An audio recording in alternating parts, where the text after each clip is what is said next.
Bonjour, je suis Henri Levenbruck et vous écoutez Cheval Western, le podcast de l'équitation western. Howdy, partner. You don't mind my saying. Dans chaque épisode, je vous invite à partir à la rencontre de celles et ceux qui font vivre cette discipline, des cavaliers, des enseignants, des éleveurs, des artisans, des vétérinaires et bien d'autres personnes encore. Que vous soyez cavalier expérimenté, amateur, amoureux des chevaux ou simple curieux, ce podcast vous offrira des histoires inspirantes, des conseils pratiques et un regard sincère sur la culture western et ses traditions.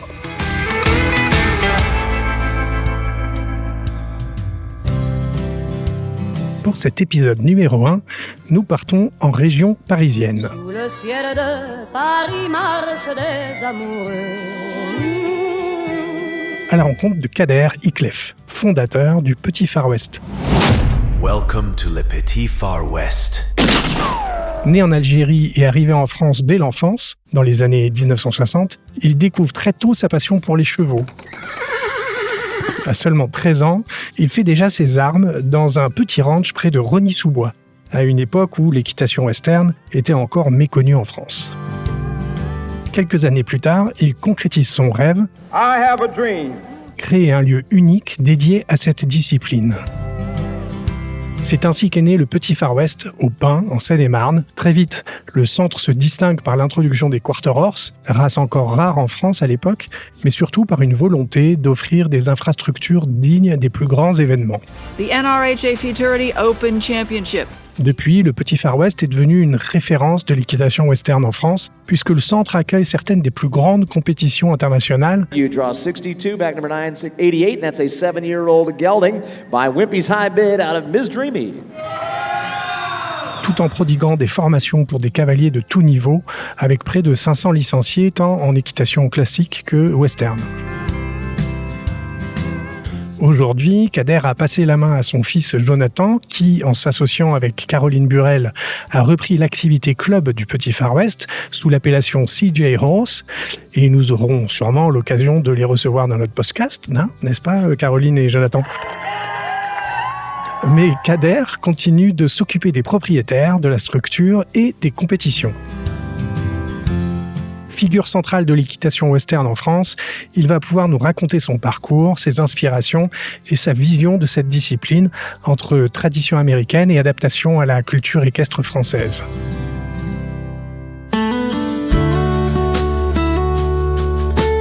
Bonjour Kader. Bonjour Henri. Ça va ? Ça va très bien. Merci de nous recevoir au Petit Far West.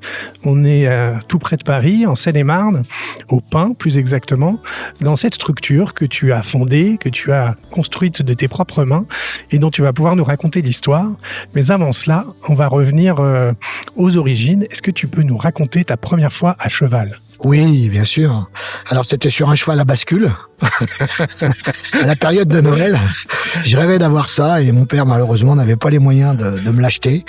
Donc, j'ai dû me retrancher plus sur des vrais chevaux. J'ai commencé avec des poneys très très tôt, à l'âge de 4 ans.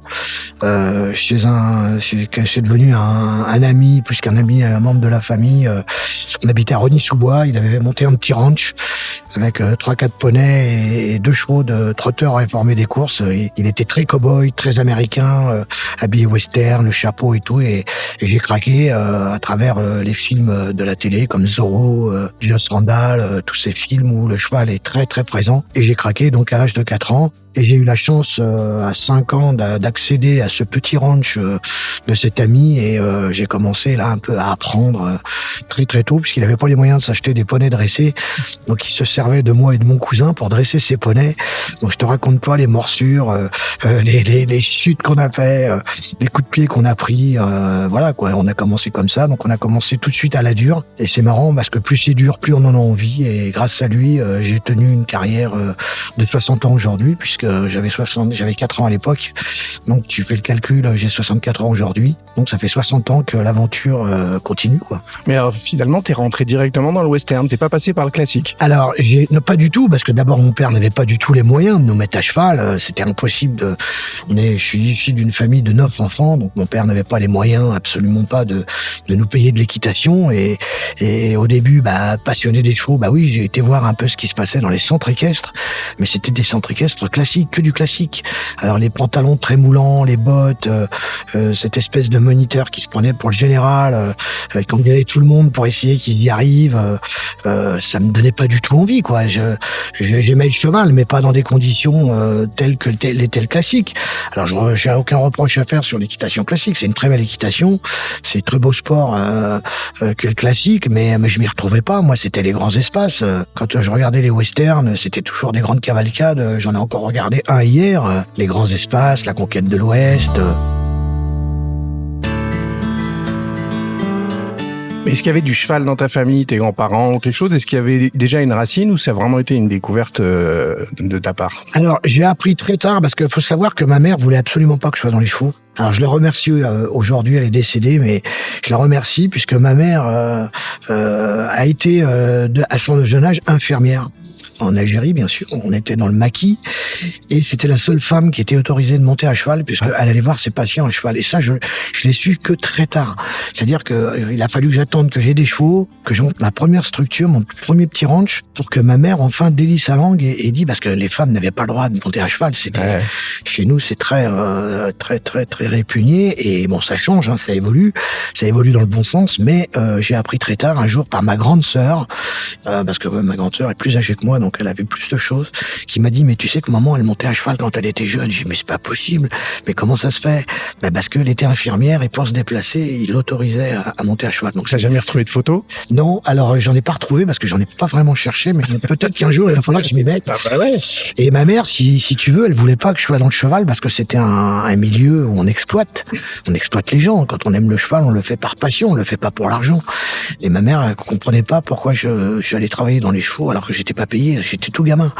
Et cette interdiction m'a donné encore de plus en plus envie d'y aller avec cet ami que j'ai parlé.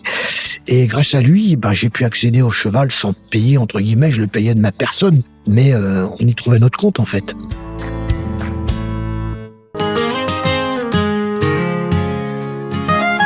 Avant qu'on en arrive à la création du Petit Far West, ça a été quoi ton parcours alors? Déjà, t'as grandi à Rosny-sous-Bois? Alors, j'ai grandi à Rosny-sous-Bois. On est arrivé en 61 en France. Donc, mon père a été accueilli par son beau-frère, donc le frère de ma mère, à Rosny-sous-Bois. On était dans des bidonvilles, puisque on avait que ça pour loger. Mon parcours, c'était d'avoir eu la chance d'avoir un papa qui nous achetait une télé quand on avait 6-7 ans, en noir et blanc. Et le premier film que j'ai vu dans la télé, puisque quand le gars est venu installer la télé, c'était un grand événement dans tout le quartier. On était tous dans des bidonvilles, en fait. Et donc, il avait branché l'antenne. Et mon premier film à la télé, c'était Crin Blanc, en fait. D'accord. Crin Blanc. Ouais. Donc, Crin Blanc, là, j'ai craqué. Ma petite fille, aujourd'hui, elle me l'a fait regarder 50 000 fois. À l'époque, c'était le film qui m'a révélé que j'étais passionné de chevaux, en fait. C'est comme ça que je l'ai découvert. Et ensuite, mon parcours, en fait, j'ai fini dans l'industrie parce qu'à l'âge de 16 ans, il fallait travailler. T'es parti à l'usine? Voilà. Ouais. Mon rêve était d'avoir un cheval. Donc, pour avoir un cheval, il faut travailler, pour gagner de l'argent, pour acheter un cheval. Moi, je suis parti très tôt. Donc, j'ai fait mon CAP de chaudronnier. J'ai fait ce métier-là, que je savais pas ce que c'était. Je me souviens, j'avais à l'âge de recrutement, c'est 13, 14 ans, 15 ans, allez, 15 ans. Retrouvé devant le proviseur. Il me dit, qu'est-ce que t'aimes dans la vie? Je dis, j'aime réparer des vélos, j'aime tout ce qui est ferraille. Il m'a dit, tu vas être chaudronnier. Je savais même pas ce que ça voulait dire. Donc, je me suis retrouvé à l'âge de 16 ans, après le CAP, dans une usine de chaudronnerie où on fabrique de la métallurgie. On fabriquait des chaudières à vapeur. Donc, j'ai appris tous les systèmes de soudure, de pliage, tout ce qui était dans la métallurgie. En fait, j'ai appris ce métier-là. Mais toute ma vie, je me suis dit, mais qu'est-ce que je fais là, quoi? C'est pas là que je devrais être. Je devrais être dans un centre équestre, ou en tout cas dans un ranch, puisque cet ami avait commencé à monter le sien. Ma mère m'avait interdit d'y aller puisqu'elle me croyait que j'étais exploité. Et ensuite, mon frère a monté une boîte de plomberie dans le bâtiment. Il voulait absolument que j'aille travailler avec lui. Moi, je connaissais rien dans le bâtiment, donc j'ai appris très très vite parce que j'aime le travail et j'aime les choses bien faites. Donc, je me suis retrouvé dans la plomberie. La plomberie, ça me gonflait parce que c'était pas super passionnant. Arrivé à la clim, mon frère il m'a dit, si tu veux, il y a un truc plus intéressant où on gagne plus d'argent. La climatisation, j'ai fait de la clim, donc je me suis toujours dit, mais qu'est-ce que je fous là dans la clim? Je devrais être dans les chevaux. Je me suis retrouvé 2 ans en intérim dans une usine on dit un atelier en ce qui concerne le bois, une construction de meubles, de bars, et fabriquer des bars et des restaurants, tous les meubles froids et tout. Donc j'ai appris beaucoup à travers le bois dans cet atelier. J'ai fait plein d'autres métiers, en fait, que je me suis toujours dit, mais qu'est-ce que je fais là? Je devrais être dans le cheval. Mais qui en même temps t'ont tous servi aujourd'hui. Eh ben, exactement. C'est là où je voulais en venir. C'est que tous ces métiers que j'ai méprisés ou que j'ai gagné de l'argent quand même, j'étais plutôt un bon élément parce que j'aime le travail, donc je travaillais correctement et puis j'apprenais chaque jour. Et aujourd'hui, tous ces métiers, ils m'ont servi à monter ce parc équestre francilien. Et aujourd'hui, je remercie ma mère d'un côté de m'avoir poussé, sans le faire exprès, à continuer dans les chevaux. Et puis Dieu, s'il existe, de m'avoir permis d'acquérir aujourd'hui tout ce que j'ai à travers le cheval. Oui, parce que dans une structure comme la tienne, il faut faire de la soudure, il faut travailler du bois, il faut faire les métiers. Il y a même de la clim. Tu sais, un jour, quelqu'un m'a dit, tu sais ce que c'est que l'équitation western? Je lui ai dit, c'est le type qui monte à cheval avec une main. Il m'a dit non, c'est une équitation de travail. Maintenant, je sais de quoi il parle. Oui, bien sûr.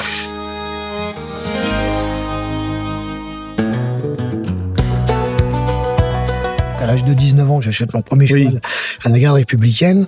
Donc, je me dégonfle pas, je l'emmène dans la cité. Donc, c'était quoi? Un immense cheval, du coup. C'est le français, 1m74. Joli cheval, alezan, qui tirait plus sur un pur sang que sur un sel. Un très beau cheval que j'avais réussi à acquérir aux enchères par la garde républicaine. Et quand je suis arrivé sur le parking de la cité, que j'ai descendu le cheval, ma mère, elle a dit à tous mes voisins, mon fils, il est devenu fou. Il a acheté un cheval. Donc ça, c'est un excellent souvenir que tu l'as mis en pension. Et ben en fait, quand j'étais petit, j'adorais aller dans les fermes puisque j'adorais les animaux, j'adorais la nature. Nous, on avait, vous savez, on a la fête du mouton tous les ans, une fois par an, et mon père allait acheter les moutons dans les fermes. Donc il y avait beaucoup de fermes, voilà, la haie des cuirs. Et je demandais toujours à mon père de m'emmener, ne serait-ce que pour aller voir les moutons. Et un jour, il m'emmène dans la ferme d'A Le Pin, et j'ai 12 ans, 13 ans. Hein. Et là, je vois que dans cette ferme, il y a des chevaux, avec des gens. Il y avait quelques chevaux, à la ferme de Le Pin, Monsieur Sanders. Et quand j'ai acheté mon cheval à 19 ans, 5 ans après, je me suis souvenu que dans cette ferme, il y avait des chevaux. Donc, je suis allé le voir en disant, voilà, j'ai acheté un cheval, est-ce que vous pouvez m'accueillir avec mon cheval? Il m'a dit, mais j'ai pas de box. J'ai dit, mais si, j'ai vu qu'il y avait des chevaux et tout. Non, il m'a dit, c'est tout complet. Je peux pas vous accueillir, j'ai pas de place. J'ai dit, ouais, mais moi, j'ai acheté le cheval, demain il arrive, je sais pas où le mettre. J'habite au 3e étage d'un immeuble, je suis un peu embêté. Il m'a dit, la seule condition que, si tu veux, c'est, parce que j'ai défendu quand même un peu mes intérêts pour qu'il m'accueille. Il m'a dit, si tu veux, je peux te proposer un poulailler en attendant, et puis si tu veux, je te donne un bout de place et tu fabriques ton box. Alors bien sûr, j'étais déjà un peu dans le bâtiment, donc je savais un peu maîtriser tous les métiers, enfin en tout cas de la construction. J'ai acheté vite fait des planches de bois, des palettes que j'ai récupérées. Alors j'avais tellement pas de sous qu'on récupérait les clous, des palettes qu'on décloutait avec mon cousin pour pouvoir les réutiliser parce qu'on n'avait pas de sous. Et très vite, on a construit 2 box, donc un box de série et un deuxième box pour mettre le cheval. Donc il m'a accueilli comme ça. Mais mon cheval a dormi dans un poulailler pendant 15 jours. Donc le matin, quand j'arrivais, il y avait des poules sur le dos de mon cheval. Et ça, c'est une histoire vraie. La ferme n'existe plus. Aujourd'hui, elle a été démontée. Ils ont refait des immeubles à l'identique de la ferme, mais cette fois des immeubles. Et depuis, j'ai jamais quitté Le Pin. Bah oui. Donc voilà, et ça fait 45 ans que l'aventure dure à Le Pin. Et alors, comment s'est passée la transition entre j'ai un cheval et un box que j'ai construit moi-même en palette et j'ouvre la première version du petit Far West au Pin Alors, c'est une très bonne question. Alors, bien sûr, au début, c'était un cheval de loisir et puis très vite, très amoureux du cheval et puis organisé pour pouvoir avoir un deuxième cheval. Donc, j'ai acheté un deuxième cheval. Ensuite, la garde républicaine m'a relancé parce que comme j'avais acheté un premier cheval et que le contact était très bien passé et ils avaient vraiment des chevaux à placer parce que les gardes républicains, ils sont quand même amoureux de leurs chevaux, il faut le savoir. Alors, c'était la garde républicaine de Paris? J'ai fait tout de Paris. J'ai fait les Célestins, j'ai fait Boulogne, j'ai fait Vincennes, beaucoup Vincennes. C'est là-bas que j'allais les voir. Célestin où j'allais signer les protocoles d'achat. Et j'ai été les chercher à Boulogne ensuite puisqu'ils étaient déplacés plus ou moins les jours et les heures de vente. Il faut savoir que ça partait à Aisanville, à l'abattoir. Hein. Les ventes se passaient aux enchères dans le site de l'abattoir à Aisanville à l'époque. Donc voilà, et je suis arrivé très vite à 4 chevaux. Ils avaient quel âge quand on les vendait? Entre 8 et 12 ans. Ah oui, donc 8 et 12 ans. Jeune, ouais. Alors ils avaient soit des problèmes physiques très légers, soit des problèmes de dos. Mais nous, avec la selle western, j'ai eu la chance d'avoir un vétérinaire qui s'appelait Guy Valaruno, qui est devenu un grand ami aujourd'hui. On est toujours en contact. Vous imaginez, c'était il y a 45 ans en arrière. J'ai eu cette chance qui me disait que toi, avec le western, la manière dont vous montez vos chevaux, vos selles, les chevaux, ça va plus les soulager que continuer à leur faire du mal. Et je suis arrivé très vite à 5 chevaux. Et à 5 chevaux, il y a un type qui est arrivé un jour. Il est arrivé, il m'a dit, mais pourquoi tu fais pas des promenades? Et j'ai commencé à m'aimer, regarde, t'as 5 chevaux, tu peux emmener 4 personnes. C'était 50 francs de l'heure à l'époque, par cavalier. Il me dit, mais tu pourras aller faire des balades, il y a des forêts dans le coin et tout. Et je sais pas, ça a tourné dans ma tête, j'ai dit, mais il a raison. Et on a monté notre première... alors on a construit plus de box, on est arrivé à 10 box très vite. Et on a commencé les premières balades à 50 francs de l'heure. Et il faut savoir qu'au début, je travaillais en plomberie, donc je faisais les balades le soir. On avait des horaires entre 18h et 22h l'été et à peu près 20h l'hiver. Et tu réparais des robinets la journée. Voilà. Et j'emmenais des fois une personne en balade. J'ai gagné 50 balles. Et je partais pendant 1 heure. Mais j'étais content. Et puis 2, puis Ça avait 3, déjà un puis 4. nom, la structure, elle avait déjà un nom. Alors, T'appelais ce déjà nom- ça le Far West ou pas? Alors là aussi, c'est une très bonne question. J'adore cette question. En fait, je suis parti en vacances, j'avais 17 ans. Non, j'avais le permis déjà. Je devais avoir 18-19 ans. Je suis descendu à Canet-Plage et il y avait un tout petit ranch avec des poneys qui étaient scellés western, qui étaient attachés les uns à côté des autres et ça s'appelait le Petit Far West. Et j'ai dit à ma copine de l'époque, le jour où j'aurai un ranch, je l'appellerai le Petit Far Ah, West. c'est marrant.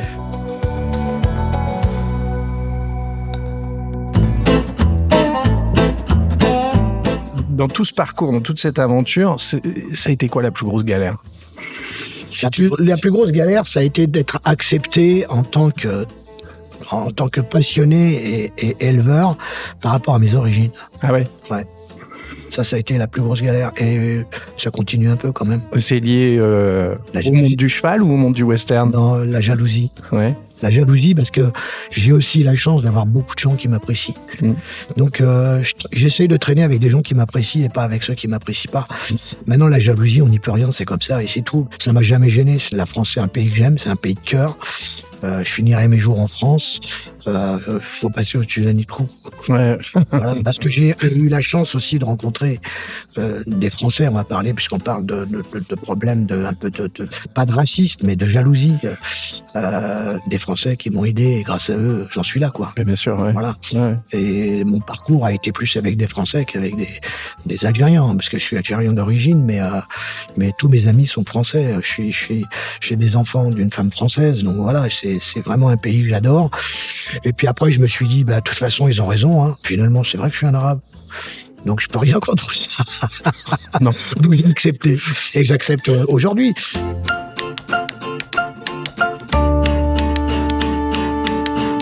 Alors, la petite anecdote par rapport à ça, la petite anecdote qui est quand même assez incroyable, c'est que avant que le salon ferme, à une période électorale, on était 15 jours avant les élections, je crois que c'était Sarkozy contre Marine Le Pen. Ouais. Et le salon est venu me voir, le salon de Paris, les gens du salon, tous les directeurs et tout, ils sont venus me voir et ils m'ont dit, faut savoir qu'au salon, j'emmenais mes chevaux western, je faisais beaucoup d'animations et beaucoup de baptêmes chevaux. Et mes chevaux, ils sont sécurisés à 100%. Ceux qui connaissent mes chevaux, ils savent que je peux les emmener n'importe où. Ouais. Il peut y avoir du bruit, des coups de canon, des pétards, des journalistes, des flashs. Mes chevaux ont peur de rien parce qu'ils ont été formatés pour avoir peur de rien. Et ils sont venus me voir, ces gens-là, et ça, c'est une bonne revanche de tout ce que je dis par rapport à la manière dont on m'a certains jalousé. Ils m'ont pas jalousé par mon travail, mais par rapport à ma nationalité. Un arabe qui réussit, c'est pas normal. Et ça, c'est vraiment dommage d'entendre ça. Ils m'ont demandé, ils m'ont dit, voilà, on a une question à te poser, hein, les directeurs du salon, mais on sait pas comment te la poser. J'ai dit, écoutez, posez-la moi normalement. Il y a Marine Le Pen qui vient demain et elle veut monter à cheval. Le problème, c'est qu'on n'a pas de chevaux suffisamment sécurisés pour qu'il lui arrive rien. Parce que dans 15 jours, c'est des élections et il faut surtout pas qu'elle tombe.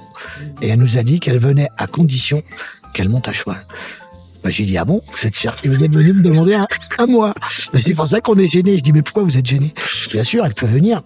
Et donc, elle est venue. Et on a reçu Marine Le Pen. On l'a fait monter une 30aine de minutes. Ça s'est plutôt bien passé. Et voilà. Et ça m'a un petit peu ma revanche. Vous voyez, vous m'appréciez pas pour ce que je suis, mais moi, par contre, je peux donner de moi-même. Si on est là, c'est qu'on n'a pas envie d'en partir. On y est bien. On a tous construit une maison. On a construit une famille. On a vécu ici. On a été nourris par la France, donc on peut pas aujourd'hui dénigrer la France. Donc c'était un peu ma manière de dire, vous voyez, je suis ouvert, je suis un esprit ouvert, et faire monter Marine Le Pen, ça m'a pas causé de problème. Et en fait, ça m'a servi, donc tant mieux. Merci, merci la vie.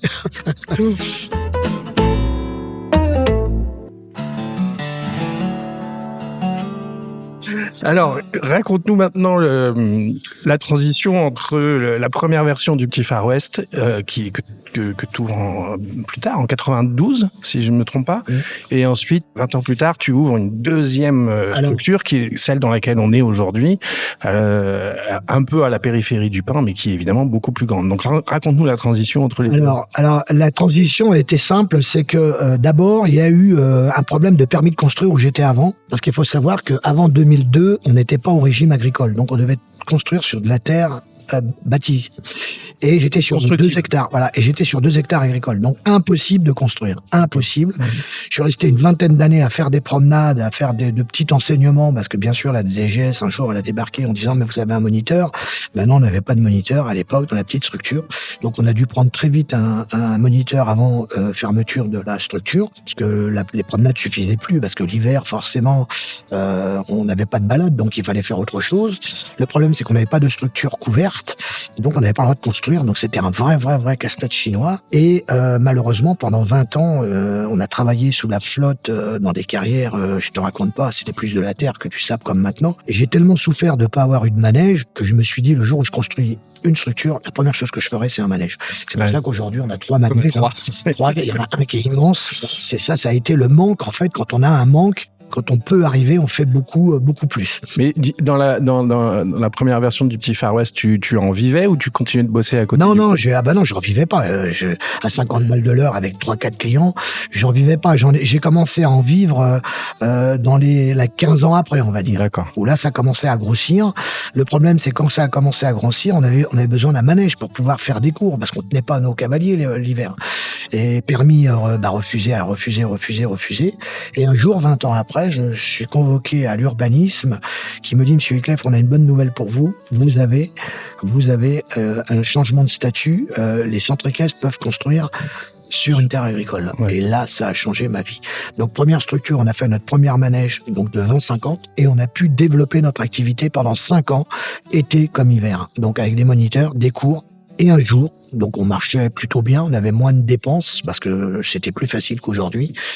J'avais pris déjà un moniteur, j'avais un palefrenier, il y avait moi et Florence qui a œuvré pendant 40 ans au Petit Far West, faut pas oublier, on n'oubliera pas Florence. Et un jour, agrandissement obligatoire puisque ça devenait gros, mais impossible à le faire parce qu'on n'avait pas de terrain. Et on a eu la chance d'avoir un plan d'urbanisme qui se faisait sur la commune de Le Pin.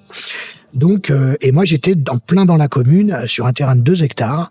Et ils se sont dit, le seul terrain possible de construire ces pavillons-là, c'est le Petit Far West. Il est bien placé, il n'est pas inondable, il a suffisamment de surface.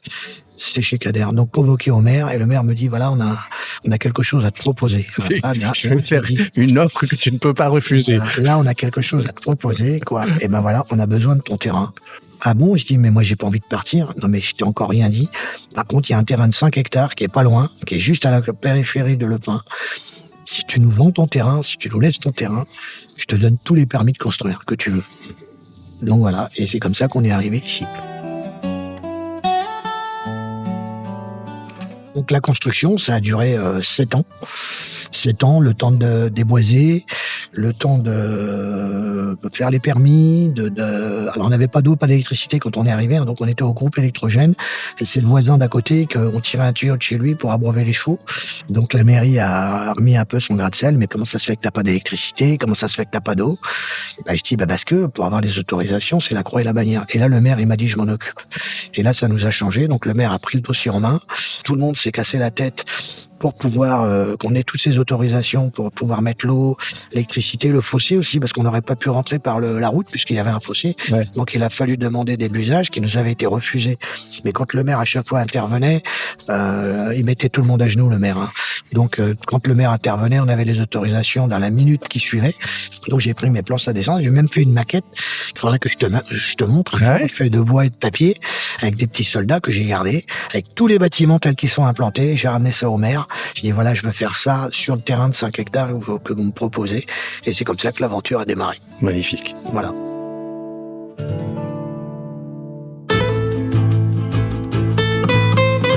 tu reçois beaucoup de compétitions de la NRHA, par exemple. Qu'est-ce qui t'a motivé à faire ce choix? Alors, déjà, faire le grand manège, parce que j'avais bien compris que l'équitation western était en pleine évolution, donc faut parler 20 ans en arrière. Hein. Le reining est en présent aux premiers Jeux équestres mondiaux existants, à Jerez de la Frontera, donc en Espagne. En 2002, j'ai pris une camionnette que j'avais aménagée en camping-car. J'ai pris ma copine, on est passé 10 jours là-bas, on est descendu 2000 km, on est arrivé là-bas et on a donc découvert le reining au niveau de la compétition. Et je me suis dit, c'est l'avenir du western, le reining, en fait. Et je me suis dit, mais c'est ça qu'il faut qu'on fasse, donc remonter à Paris, donner l'envie de faire un grand manège, bien sûr, hein, parce qu'il fallait, pour accueillir des compétitions de reining, il fallait minimum 35.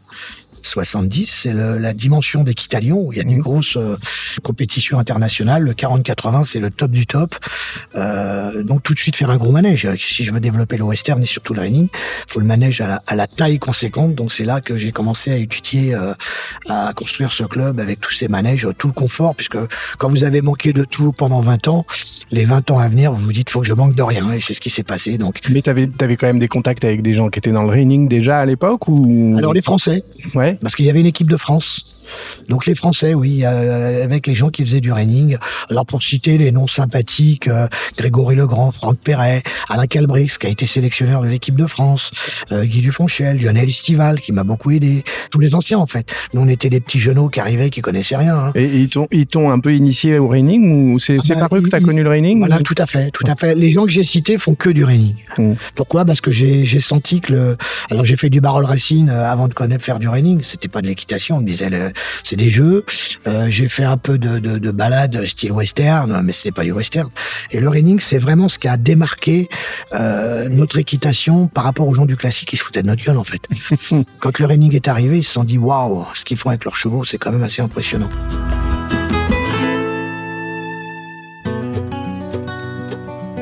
Tu t'es aussi pas mal impliqué justement dans l'ouverture de la Fédération française d'équitation, la FFE, au western. Comment ça s'est passé? Parce que au début, le western n'était même pas reconnu par la FFE quand toi t'as commencé. Comment cette ouverture s'est faite? Alors la Fédé a reconnu la Fédé d'abord depuis 2002, puisque les Américains, le comité international, la FEI, a reconnu le reining comme discipline olympique, enfin pas olympique, aux Jeux équestres mondiaux. Ouais. Le western n'a jamais été aux Jeux olympiques et il ne le sera pas. Il ne le sera jamais parce qu'on ne sera jamais assez nombreux, en fait. Par contre, les Jeux équestres mondiaux, il y a un comité des Jeux équestres mondiaux qui observe une discipline émergente, qui regarde si ça tient la route, s'il y a un vrai dressage, s'il y a des vrais chevaux, s'il y a des vraies compétences. Et s'ils estiment qu'il y a des compétences et un vrai travail de dressage, ils reconnaissent la discipline comme rentrée aux Jeux équestres mondiaux. Et le reining, c'était le cas. Il y avait un vrai dressage, il y avait un vrai protocole, les Américains, ils savent faire. Il y avait suffisamment de cavaliers pour pouvoir permettre une inscription. Donc ça a été reconnu comme ça, parce qu'il y avait des compétences. Et ça a permis ensuite à la FFE aussi de s'ouvrir un peu au western. Alors la FFE, on va pas leur jeter la pierre, parce qu'ils ont reconnu cette discipline en 2002 quand même, ce qui avait permis d'envoyer une équipe à Jerez de la Frontera à l'époque. Ils étaient deux, il y avait Alain Calbrix et Franck Perret. On n'avait pas d'équipe encore. Il n'y avait pas assez de bons cavaliers, pas assez de bons chevaux. Donc c'était Alain Calbrix qui était à la Fédération française d'équitation qui représentait le reining et pas le western, le reining. Moi aujourd'hui je suis référent dans le western parce qu'à l'époque on n'avait pas de référent. Et quand Serge Lecomte, le président de la fédération, s'est rendu compte qu'il n'y avait pas de référent, toutes les disciplines sont représentées par un référent. Serge Lecomte a voulu que ça soit moi parce que Serge Lecomte adore les gens qui se sont faits tout seuls. Et il m'avait repéré puisqu'il était venu une fois par hasard. Il m'a dit mais qu'est-ce que tu fais là? Et il était venu le jour où il y avait un gros concours de reining. Et là il a dit mais toi, il faut que tu rentres dans mon équipe. Et c'est comme ça que je suis rentré à la Fédé.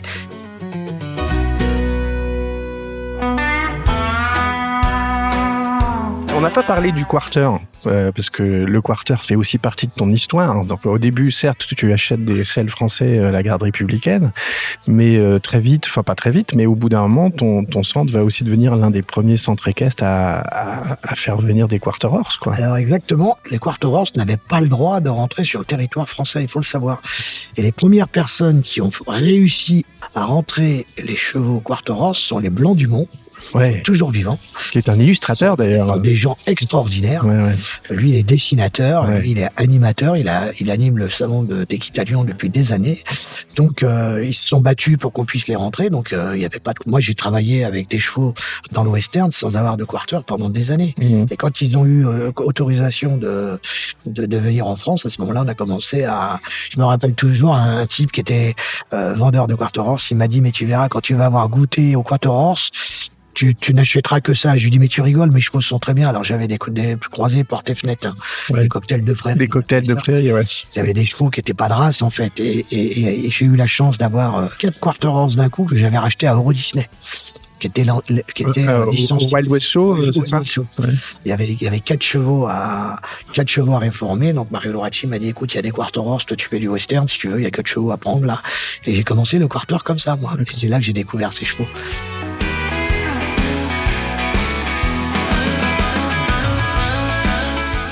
T'as dû rencontrer quand même pas mal de chevaux. C'est lequel qui t'a le plus marqué de tous les chevaux que t'as rencontrés de ta vie? Moi, je suis passionné de chevaux espagnols. Ouais. Moi, c'est le cheval espagnol qui, par sa beauté, ses déplacements, ses corridas. Voilà. Je suis pas un fan de corridas. Moi, je vais voir que des corridas portugaises puisque il n'y a pas de mise à mort. Ouais. Mais la manière dont le cheval se déplace, cette générosité, cette disponibilité, le cheval qui danse. Les Espagnols, je suis allé plusieurs fois au reste de la Frontera quand on va travailler leurs chevaux avec Alvaro Domecq à l'époque. Tu te dis, mais comment ils font, quoi? Comment ils font, c'est incroyable. Quand on est passionné de chevaux, on ne peut pas être passionné d'un cheval espagnol ou portugais. Mon meilleur cheval que j'ai eu, c'est mon deuxième. Mon premier, c'était un selle français que j'avais acheté à la Garde républicaine. Alors sur un selle français, je m'amusais au cow-boy avec. J'avais une selle et tout, western. On était des cow-boys, mais de bas-côté. Il n'y avait pas d'association, il n'y avait pas de pro, il n'y avait rien. On faisait par rapport à ce qu'on voyait à la télé.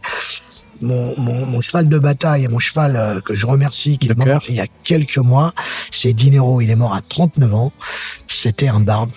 Et avec ce barbe-là, j'ai fait tout et n'importe quoi. J'ai fait du barol, du trait.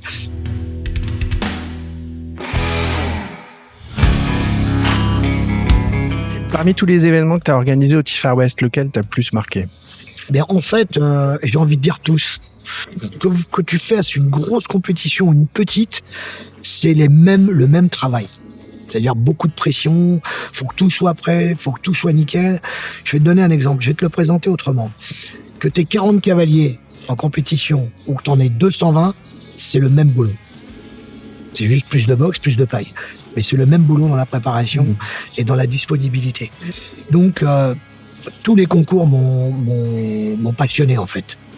Et c'est ce qui fait que je continue à en faire. Si je suis pas passionné, si je suis plus passionné sur un gros que sur un petit, je vais avoir un investissement moyen sur un petit. Et ça, les gens, ils vont le ressentir. Tu sais, une fois, j'ai perdu 2 sœurs dans la même année. J'ai perdu 2 sœurs dans la même année.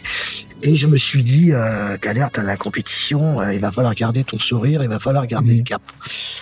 Et parce que j'avais des engagements sur un concours, c'est 2 ans avant, tu vois, tu as un planning qui se fait sur 2 ans.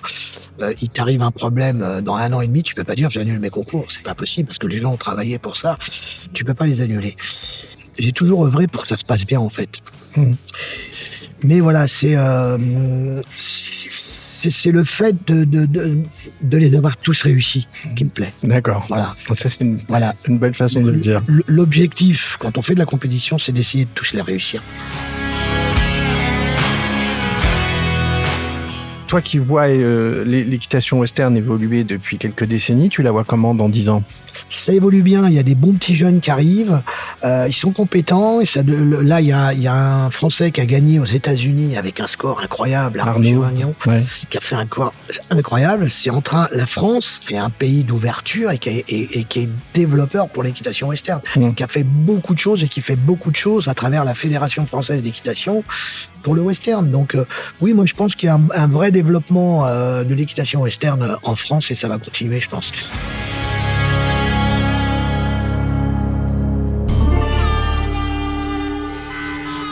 Alors, écoute, pour conclure chaque entretien, puisqu'on arrive à la fin, j'ai l'habitude de poser à mes invités une petite série de questions courtes. Tu vois, un peu comme le questionnaire de Proust, sauf que moi, je l'ai appelé le questionnaire de Jolly Jumper.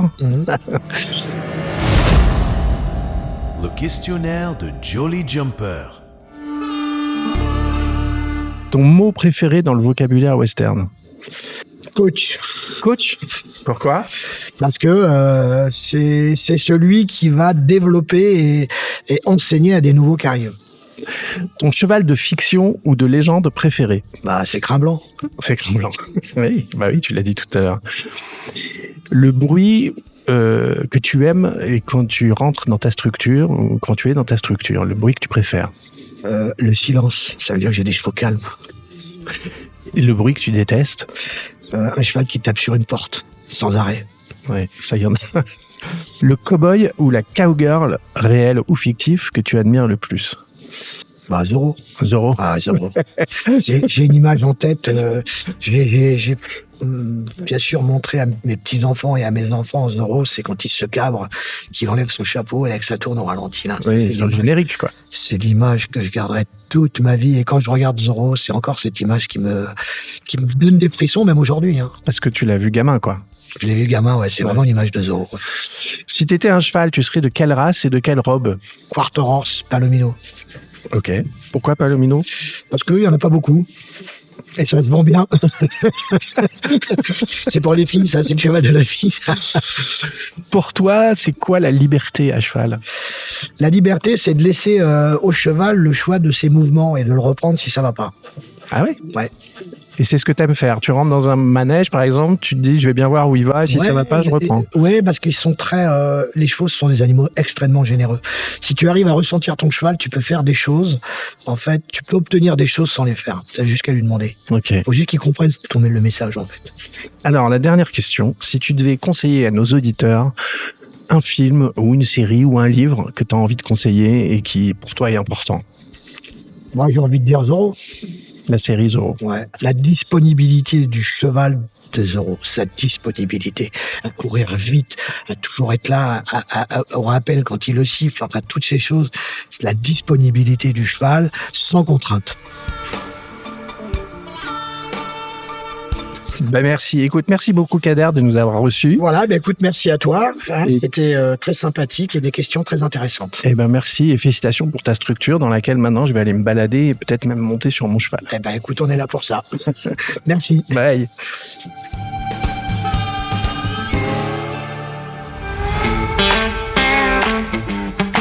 Voilà, nous arrivons au terme de cet épisode. Merci de l'avoir écouté jusqu'au bout. J'espère qu'il vous a plu et qu'il vous donnera envie de découvrir mes prochains invités. Vous trouverez des notes et les références des différentes œuvres citées dans cet épisode sur l'article qui lui est consacré sur notre site internet cheval-western.fr. Si cet épisode vous a plu, pensez à vous abonner sur votre plateforme préférée. Vous pouvez aussi laisser une note et un commentaire. C'est le meilleur moyen de soutenir le podcast et d'aider d'autres passionnés à le découvrir. Et puis, comme Orange, tout est plus agréable quand on partage, alors n'hésitez pas à faire passer le mot autour de vous ou sur vos réseaux. On se retrouve très bientôt pour un nouvel épisode, et en attendant, ride safe et gardez l'esprit western.